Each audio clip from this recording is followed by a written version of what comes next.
तो टेक दरबार क्यों बीमार और आज के शो को और ज्यादा खास बनाने के लिए हमारे साथ मौजूद हैं सोविलो इन्वेस्टमेंट मैनेजर्स के फंड मैनेजर संदीप अग्रवाल। संदीप जी, आपसे राय जानना चाहेंगे क्योंकि हम देख रहे हैं कि लगातार गिरावट हो रही है, तो जो निवेशक हैं वो थोड़े से परेशान हैं आईटी सेगमेंट के, और उसमें जो टीसीएस की खबर आई तो कहीं न कहीं ग्रोथ को लेकर सवाल उठने लगे। कहीं न कहीं ये सवाल आने लगे कि क्या एआई नौकरियां खाने वाला है। हालांकि हम इस बीच हमने ये भी देखा कि वैल्यूएशन भी थोड़े से कंफर्टेबल लेवल पे आ गए। अगर हम 5 साल के एवरेज से तुलना करें, अगर 1 ईयर फॉरवर्ड पी की फिलहाल की, तो काफी आपको रीजनेबल वैल्यूएशन दिखेंगे। आपको लगता है कि आईटी में जो करेक्शंस आना था वो आ चुका है, या फिर थोड़ा सा और यहाँ से गिरावट अभी हम शेयरों में देख सकते हैं? आप कैसे देख रहे हैं?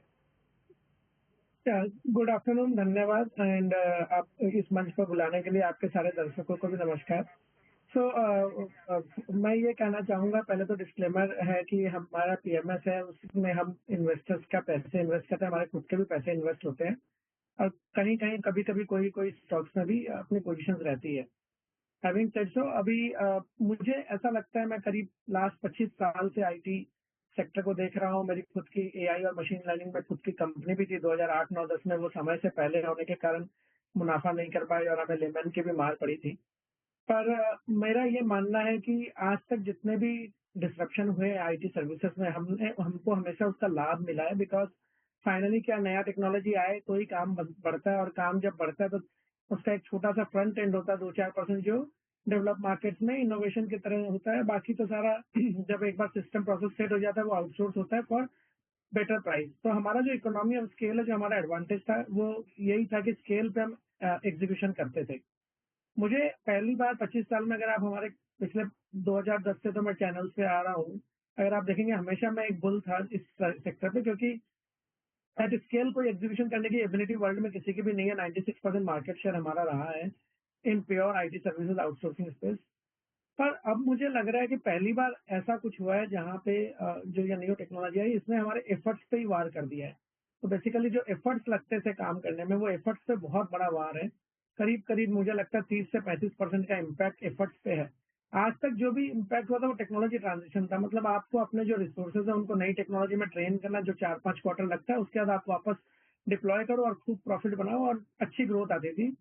मुझे लगता है कि वो जो है, इस बार वो वार जो है वो टेक्नोलॉजी ट्रांजिशन नहीं है, ये इसमें एफर्ट पे ही बहुत बड़ा इम्पैक्ट है। और एफर्ट अगर नीचे आ जाएंगे तो आप रियलाइजेशन कितना इंप्रूव कर लोगे, और रियलाइजेशन इंप्रूव करके आप कितने अपने लॉस ऑफ रेवेन्यू को रिकवर करोगे, वो क्वेश्चन है।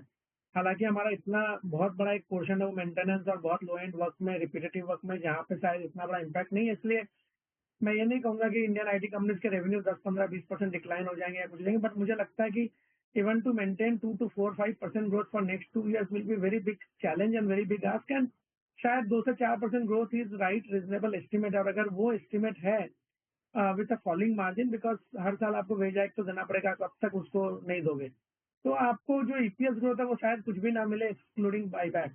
तो अगर उस तरह से देखा जाए तो पेग रेशियोज बहुत महंगे हैं।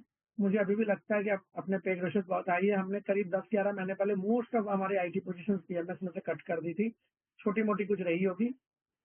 और हमारा ये व्यू है कि अभी कम से कम 1.5-2 साल का पेन है। अगर स्टॉक 25-30% करेक्ट हो जाते हैं, कोई कोई जगह पे कंफर्ट आ जाता है वैल्यूएशन का, हमें लगता है PEG ratios are reasonable 1.5-2 time पे है, तो हम फिर से देख सकते हैं। बट आज के दिन जो भाव है और जो पेग रेशियोज है, डिस्पाइट द करेक्शन, मुझे लगता है अभी बहुत टाइम करेक्शन होना बाकी है, at least if not price correction. तो हम थोड़ा सेक्टर से दूर रहेंगे, और मुझे लगता है ये लास्ट 30 साल के टेक्नोलॉजी ट्रांजिशन से बहुत डिफरेंट है। It is nothing compare to what has happened. कभी भी पास्ट में एफर्ट्स पे वार नहीं हुआ, इस बार एफर्ट्स पे ही अटैक हो गया है। तो that is the way we look at the sector. नहीं, ठीक है, ठीक है, आपके ऑब्जर्वेशन सही है सर, कि काफी ज्यादा मतलब ये जो चेंजेस दिख रहे हैं ना, काफी ज्यादा हैं ये। संदीप जी, एक सवाल आपसे होगा आखिर में, स्पेशली उनके लिए जो आईटी सेक्टर में एम्प्लॉयड हैं, जो या फिर जो आईटी सेक्टर में अपना भविष्य देख रहे हैं। अगर हम भारत की बात करें तो तकरीबन छोटी बड़ी सब मिला दें तो 5,000 के करीब आईटी कंपनियां हैं। आईटी सेक्टर की बात करें तो करीब करीब 55 लाख लोगों को नौकरियां मिली हैं इस सेक्टर में। क्या आपको लगता है कि जो बेस्ट ऑफ टाइम था वो बीत चुका है? आगे न सिर्फ इन कंपनीज की ग्रोथ स्लो होने वाली है, बल्कि जो सैलरी हाइक वगैरह होती थी उस पर भी कहीं ना कहीं अब ब्रेक लगेगी, एक लगाम लगती हुई दिखेगी। तो मैं ये कहना चाहूंगा कि आप अगर देखेंगे फ्रेशर सैलरी पिछले 15-17 साल में तो कुछ भी नहीं बढ़ा, 3-3.25 लाख का 3.75 3.8 लाख हुआ है।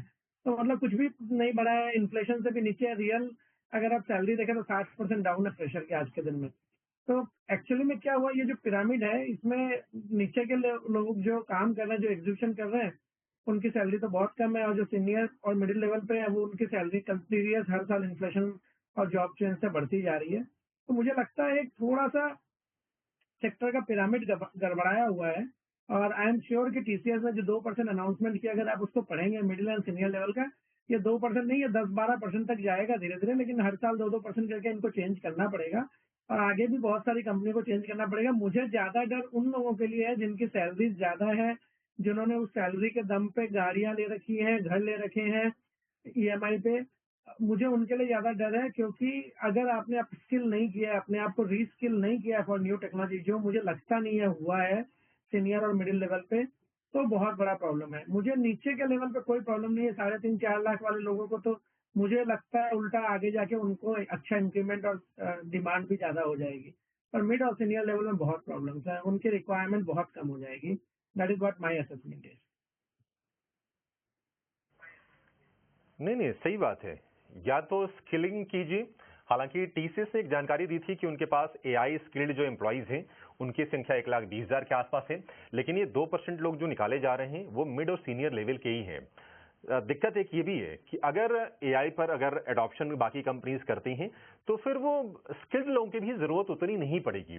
एक समय था कि एक एक तिमाही में 40-40, 50-50 हजार हायरिंग होती थी आईटी में, बहुत एक लंबी चौड़ी बेंच स्ट्रेंथ होती थी। वो सारी चीजें तो अब हम सुने, एक जमाना बीत गया। तो थोड़ी सी एक चेंज का, एक ट्रांजिशन का फेज है।